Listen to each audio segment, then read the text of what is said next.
Well, we've known for some months that Tanzania has broadly been against this deal, but this is the first time we've heard such strong words from the president himself. Dr. John Magufuli compared it to colonialism and says it was not intended to benefit East African countries. He was speaking at a press conference with President Yoweri Museveni of Uganda, and President Museveni appeared to support him by calling for more time for consultation. That's despite the fact this deal has been years in the making. It was designed to promote trade between the European Union and East African community by lowering tariffs and regulations, and it was supposed to be signed by the 5 East African member states last year. That was until Tanzania put the brakes on. We know that ministers here have been concerned for some time because they believe that allowing European companies access to the Tanzanian market may undermine this country's chance of developing its own industry, but representatives of the European Union said that was not a threat and the two blocs simply make different goods.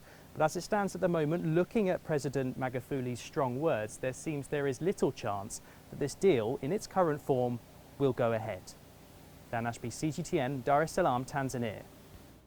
Well, let's get more on Uganda's position on the EPA. Michael Beleke now joins us in Kampala. Michael, as always, welcome to the show. Now, suddenly Uganda was expected to commit to signing that EPA. Now, President Museveni seems to have taken an about turn there. He's saying he's agreeing with John Magufuli in saying that the deal should actually be shelved. Can you give us more insight into Uganda's position and certainly how much it's changed? Hello, Uche.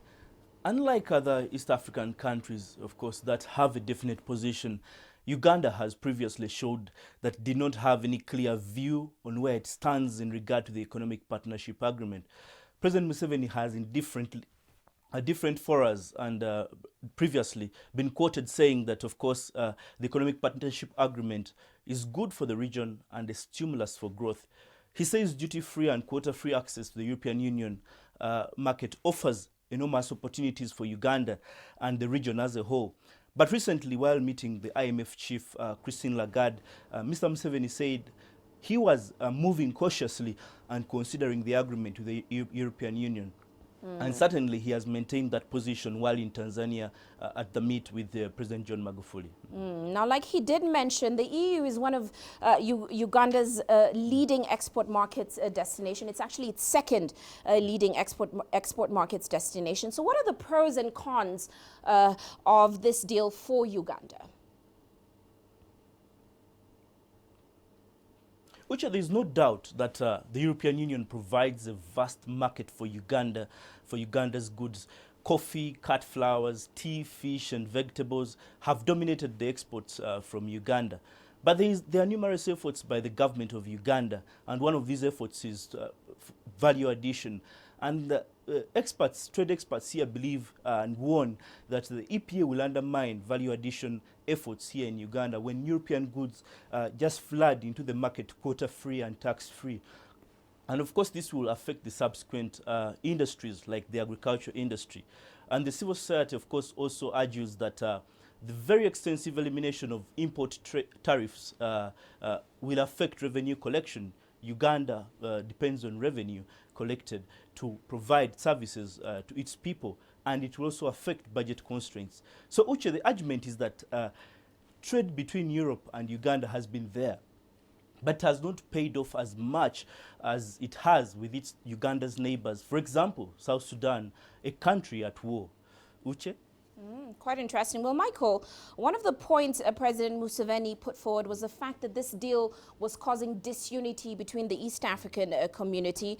Are we already seeing these obstacles to negotiations causing disunity between members of the EAC?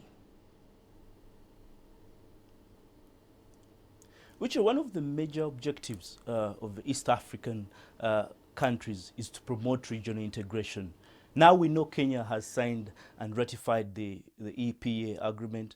Rwanda has signed, but it is yet to ratify. We now have a clear idea of where Tanzania lies. And by the way, Burundi stands with Tanzania in this issue. Burundi believes the deal is unfair.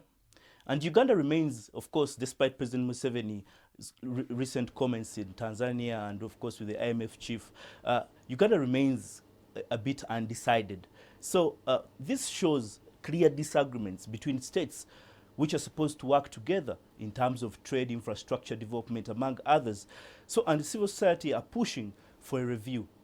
They believe there should be a review of the whole pact so that the region gets a good deal of its people. Well, many thanks, Michael, for those insights. Of course, Michael Baleke joining us there in Kampala, Uganda.